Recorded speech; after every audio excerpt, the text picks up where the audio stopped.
and consider it tonight. Michelle?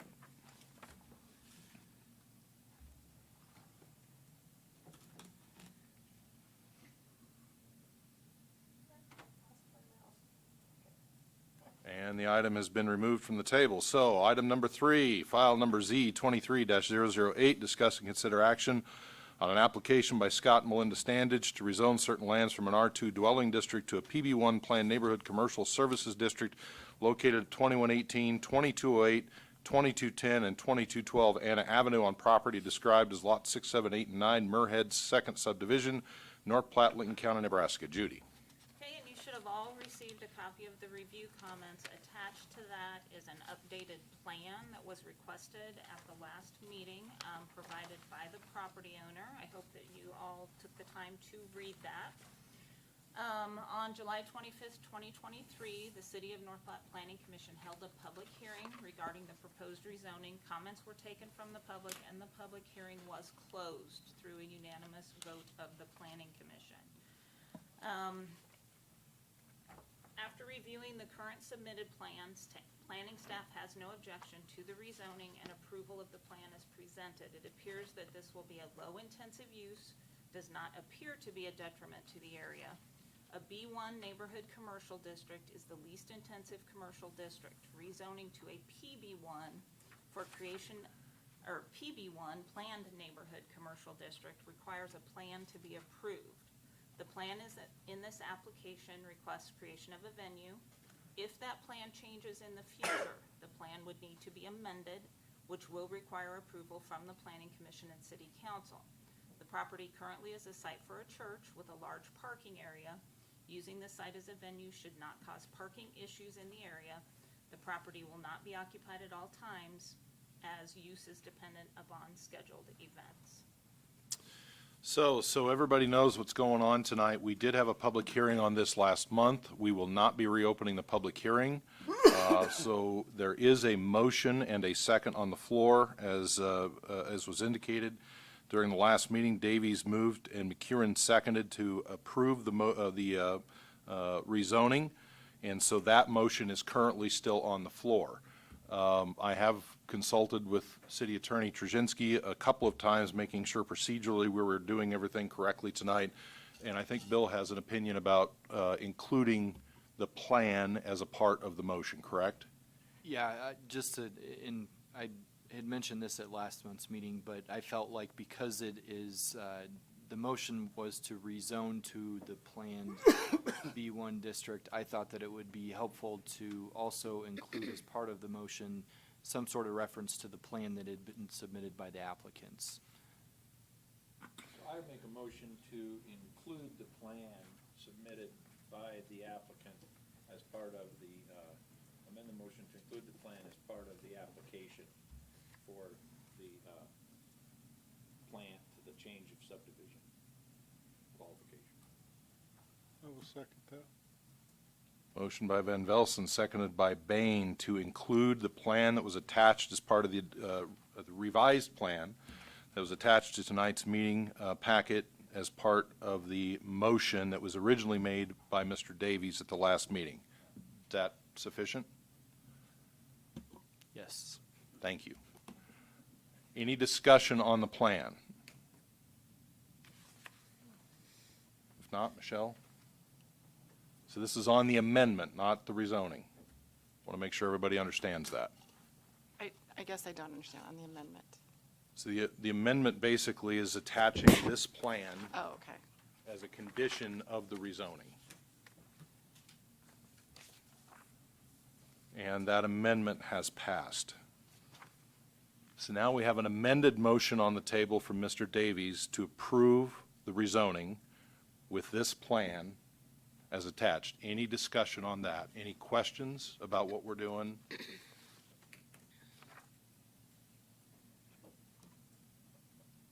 I know the applicant is here if anybody has questions for him as well. If not, Michelle? Sorry.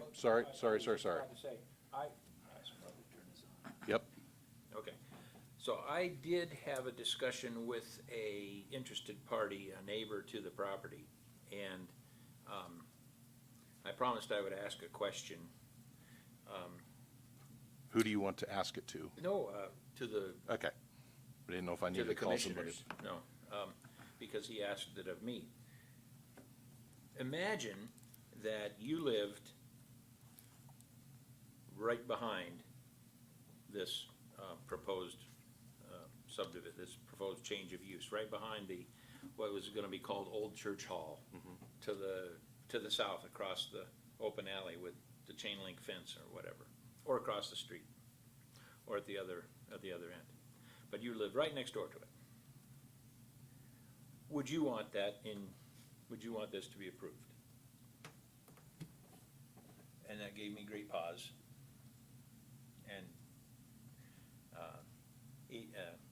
And I discussed that now we have this plan, and the plan is reasonable, and the plan is detailed enough that I think that there would be a means for law enforcement to enforce that plan if it was past 11 o'clock at night and there was carry-ins on that the place was closed but people wouldn't leave, that there would certainly be authority for the law enforcement to come in and encourage them along the way. But is that something that we need to lay on the law enforcement officers? Do we need to have the police department be the ones who have to come in and break up the party or get people out of the venue so that they can go home and everybody around them can then, return to the quiet neighborhood that they have enjoyed? Again, it got me to thinking. And so I'm pleased that there's a good plan. I'm pleased that it would need, before anything else but this plan would happen, there would need to be another planning commission and city council approval. I think that needs to be emphasized. Once this is approved by us and the city council also approves it, that is the way it has to be until a change is made. But if I lived across the alley, would I still want to have that be the deal? The issue is also, the applicant has rights too, and so it's not as open and shut, cut as dried as I wish it could be. But ask yourself that question. That's what I wanted to address to the commission. Welcome to the Planning Commission, by the way. Thank you very much. Was that a rhetorical question, or would you like the other people to answer? I think that I hope that rhetorical question in their head will help them decide on whether to vote yes or no. So it's a rhetorical question. Okay. Other comments? I guess this has been a difficult decision. From talking about living in that alley, my husband's grandparents lived in that alley right behind the church for 70 years, actually. And so I think about their house there on A Street, and that is a busy street on A. And so most of the commotion came really off of A Street versus behind them. Maybe not that makes much difference. But then I also think about the fact that I grew up behind a church here in North Platte when I was a kid, and there were things that went on at the church for youth group until like 9 or 10 at night, and activities, and it was loud, and it was a busy church, and that was okay. I get there's a difference here, but I also look at it is a church building, or that's what it has been historically. I'm excited that somebody is taking on this building and going to see that it's kept up, and so I don't know, I can't help but, after driving by this last month and trying to get a feel for what this would look like or change for the neighbors, I guess I can affirm that'll probably be a yes vote tonight. Sorry. Other comments? I also feel that it may be a party factor, but at the same time, that's not the only thing gonna go on here. 90% of what goes on there is probably gonna be a nice inside place to have a baby shower, to have a wedding reception, to have whatever in a smaller scale situation. That's my thought. And yes, there's always a possibility, but we do have better rules now, and we do have a layout of what the plans are. So it does make me feel better about it. There's always the possibility that something's gonna go awry in every situation, but in this situation, I don't see that it's always gonna be a loud, obnoxious venue.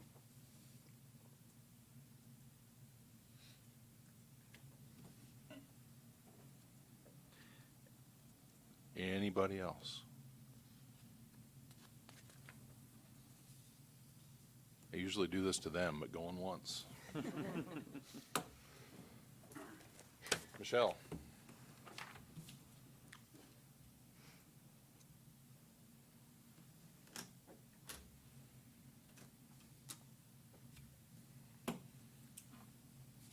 And the motion is approved. Okay, this will go on to city council on September 5th, I believe is Tuesday. They are required to have a public hearing, so if anyone wants to speak again or for the first time, they will have a public hearing prior to taking any vote. But to catch that, there will be a public hearing at the next city council meeting. So if you came to testify tonight, expecting to do that, show up there. Okey doke. Item number 4, discussion of parking and storing RVs, trucks, boats, and trailers within the city of North Platte. Judy? Okay, so you should have all received a copy of the review comments. I know that we talked about this last month. Between last month and this month, I got several phone calls on specifically E4, which was the limited amount of time for parking. What we had originally had was 24 hours. I got a number of people saying, hey, I bring my RV to town after the weekend. 24 hours doesn't even give me long enough to clean it out and go park it somewhere. And then I take it out the next weekend. So I kind of came up with this new proposal, and you guys can change it. We're still just in discussion. We don't have the actual ordinance in front of you yet. But I kind of proposed a different thought of maybe 7 days. I don't know. I just picked that out of the hat. Maybe it's 5 days, maybe it's 3 days. But they just felt that the 24 hours was way short on the time that they could park in the street. So, any thoughts, suggestions? The 7 days, is that the same as the boat? I don't think the boat has a 7-day time limit. It just has October, March to October, I think. I think boats you can leave there all summer. Lee, I don't know off the top of my head, but I have the ordinances pulled up here, so I'll check real quick as everyone's discussing. Additionally, you all have a copy of communication that I received through Judy from a citizen on this matter. And clearly, when you line 3 of these things up like that in the third photo, it can become a detriment to the area. So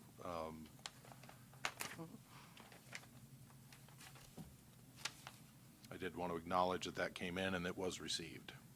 I can't remember all of the other ones that we had looked at before, but I think 7 days is more than enough. I was gonna considering- say, I think it's too long. Yeah, 'cause Yeah. it's sitting there for, you take it out you bring it home Sunday, you can leave it there till Sunday. Sunday, so I agree. you're not getting rid of it. Now, and I realize most people probably don't go out every weekend, so it will force some people to put it back into storage, but still, I was kind of surprised at 7. Like I said. Yeah, I no, just no, picked I it, so- I get that, no. You can change it to whatever, and if you like the 24 hours, we can go ahead with 24 hours. But I did get a couple of phone calls, they said, if I bring it in on Sunday at 8 o'clock in the evening, I'm gonna have to go clean it all out so that I can move it the next day. See, and I I get understand that, that. yeah. I'm almost thinking 3 days. Yeah, I What's like wrong? that. I like 48 myself. Yeah. Oh, Yeah, 48. 48, 72 hours, something like that, Right. yeah. But 7 days I seems think like a lot. 3 or 4 days.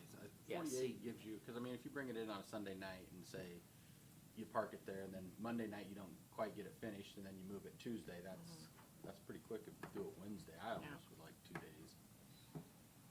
I mean, I know, I So had, you do 3 like days. 2 days, Lee? no, the 3 days. You like 3 days? Gotcha. Yeah, I'm okay with that too. I just, At least there's a mechanism to say. Yes. There is a limit. correct. It's not, Because I don't think 3 days is gonna be detrimental to anybody having it parked there that long. you know? No. I certainly don't want to see it there for 7 days. Because I think what'll happen is they'll park it, wait there 7 days, move it out to the lake for a day, and then come back and park it in the exact same spot. Right. So, Okay. So 3 days gives them 2 evenings to work. So that's Yeah. what my thoughts are. and then that is subject to a call to Police law department. enforcement? Yep, police department. They mark the cars that are in the street, so it would be similar to marking a vehicle in the street.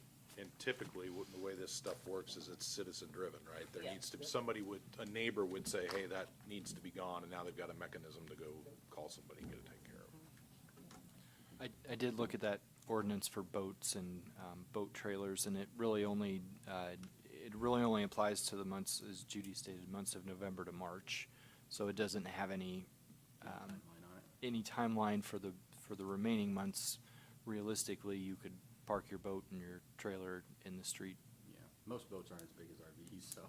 Yeah, right. Okay, anything else you need on that? No, if you guys are good with that, I'll get with Bill and we'll write it in ordinance form and try to get it to public hearing next month. Cool. Okay? Item number 5, old business. Have any? No. Item number 6, new business. The only thing I want to bring up in new business, and I talked to Chair Fudge about this a little bit, no matter how this last agenda item went, I'm thinking that maybe Planning Commission needs to have a discussion on what is the best use of a church that is no longer a church. I know we have one that turned into a residential structure, which is perfectly fine. It was in a residential neighborhood. And I do know of one other church that probably will be coming up for sale pretty soon. And I think we're just gonna see that happen.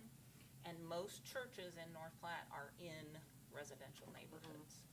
So what, I think we need to discuss, what do we think is the best reuse of those churches? And we can put them under conditional uses, we can put them under permitted uses. Well, and You the one know. on Phillip and Oak turned into a daycare. Yeah. So, there's some options, but that way maybe we don't get into a situation where, we've got a neighborhood up in arms because they're gonna know that that church, this is a possible reuse of that church. Was that zoning change the only way to make that a legal use? Well, Or could they have yes, done a conditional because use? I had looked at originally, I think in the, if this was a perfect world, the best case could have been that we could have done that as a conditional use. That's what I was Because then you thinking. could put conditions on there. When I read through the zoning regulations as far as conditional uses, a community center wasn't allowed conditional use, but I didn't feel like that fit. Community centers are usually nonprofit organizations, so I didn't really feel like that fit. So that's why my suggestion was to go with a rezoning. And I chose the PB one to try and give you guys a little bit more control instead of just a straight commercial. Right. So, yeah, that was the only real way to kind of It get. could them have went as a conditional use, but It could not have. It couldn't go as a conditional Yeah. use because in our zoning regulations, The it venue wasn't. specifically lists the allowed conditional okay, uses. the venue wasn't listed And as venue allowed. was not. Well, Okay. and I think it's different. I mean, for example, like the Phillip and Oak one, that's on Phillip Street, right next to multiple businesses. In this one, if we're discussing, my reason for voting no was, it was smack dab with houses all around it. And I pondered that question a lot. I think even someone might have posed that in the first public meeting. But they're not supposed to ask questions, but they did, a rhetorical question. But I think it sets a precedent for all those, Well, which that- makes me nervous. That was my concern when we flipped the land use map. Like, we Yeah. literally created a commercial spot right in the middle of Right, that's residential. what Yeah, Once this group decided it was okay to do that, then yeah. And if now I it's, would- now it's acceptable. Yeah, But I still have legitimate concerns about, well, what I feel are legitimate concerns about doing that, because to me, we're violating a little bit of the trust that goes along with the zoning process, because now you've taken what is a historic, long-standing residential area, well-established residential area, and plopping down a Yeah. commercial use right in the middle of it. Yeah, I mean, are we off the record, or? No, this is Okay, open meeting. no. Okay, no, I just want to be sure. Yeah. No, I'm glad I asked. No, so, the use of alcohol is what, I kept hearing from the public. So that's why I didn't mind the zoning change, but it could have been a venue. If they might have put in their plan, no alcohol would be allowed, even by them, I probably would have voted yes. I doubt it would have ever been rented then.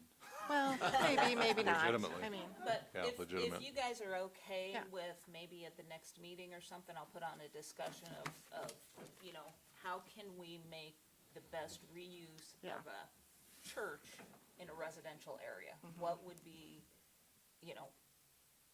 what do we think would work?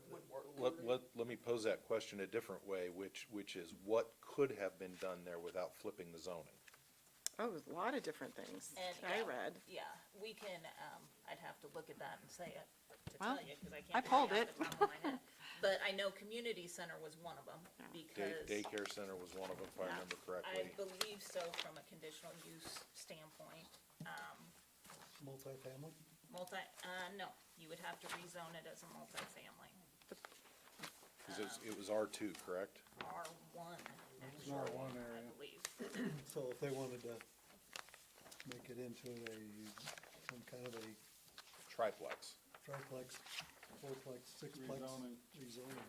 Okay. You would have to rezone it to an R3 right in the middle of an R1. Right. So, So you're in the same. It could have been a school, it could be a bed and breakfast, it could be a nursing home, it could be a medical office, there you go. it could be a library, it could be, what was the other one? She's got it right there. Yeah. I'm not gonna look. I mean, there are multiple uses, I can't find my Yeah. R2. Yeah, skill machine. I think I don't think that was in there. that's probably where the discussion's, Childcare, funeral home, Yeah. Oh, yeah, let's put that in. I think that's probably where the discussion starts, and then That's pretty quiet. Yeah, we just kind of go from there. yeah. so, Okay, I will put that on the next agenda if it's not too long, and we'll have some discussion on what we think should be the best reuse of a, I have a different question. I don't know if it's planning commission that needs to go, or city council, or what, but with all the trucks that are going to be coming into the city with the plant, what is the mechanism to limit engine braking? I think we have a code about engine braking within city limits, don't we? I think Because there's, it's I already think- bad, it's gonna get worse. Yeah, I think that already exists, doesn't it? I think So then it's so. not being enforced. We'll take a look at it and see if it already exists. I don't think I've ever seen a sign, I can't think where, the not only, in this town. other towns have it, you see them coming in Yeah. and out of towns, but I don't. The only one I think I may have seen was on the bypass going up the viaduct going south. I think there may be one over there, and it doesn't matter, they use it all the time on Newberry. I'll see if we can find it, but Is it I'm something almost sure we have You're one. gonna have that many trucks coming through doing something. The other thing that occurs to me too, and this would be more of an engineering question, but with some of the traffic control devices, engine braking may not be as much of a concern as you're coming into town on, say, like Highway 83, because there are all the traffic control devices that already slow the flow of traffic. So, a lot of times in my mind, when I'm seeing those engine braking signs, it's when you're coming into a town directly from, you're going from 65 down to 35, and there's, Right over here by the courthouse, all the time. right, the No, I trucks mean, are, they're going trucks north. are, if they're, going north. and that's where you're hearing it. Yep. I don't know why they do that. I just can't figure it I out. don't They're know, only but doing I hear 20 it. miles Yeah, an hour. they shouldn't be going fast enough along there to I need wouldn't to think do so that. either, but I've heard them too, as Yep. my office is on Jefferson. It's like, Jefferson, yeah. Yeah, I don't know, I just wondered if it was here or it's already there, what has to happen before, because we're gonna have a lot Yeah. more truck Yeah. traffic. And the other thing we're gonna try and work on too is getting some established truck routes with signs so that they go out and around. I mean, we've talked about that quite a bit. And that's really not under our scope, is it, as far as signs? Because when you come in from the north, there's not any signs saying West Highway or East Highway 30 bypass Yeah. to go around town. And I thought it used to, but that sign is not there anymore. Yeah. We can So- talk to the city engineer, that's kind of his bailiwick, and I he think- works with the state. And Yeah, if we can put that Feds on for a that, note or so. something, because I'm surprised there's not something. Somehow we need to make sure that they know that they can go around town and down the interstate and miss all of the construction Yep. Yeah. going north and south. Yeah.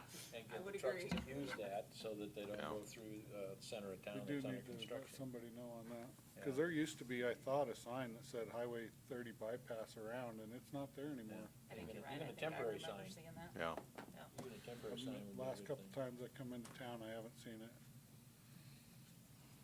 Okay, any other new business? If not, we are adjourned. Yeah. We didn't say the pledge of allegiance. We don't. The,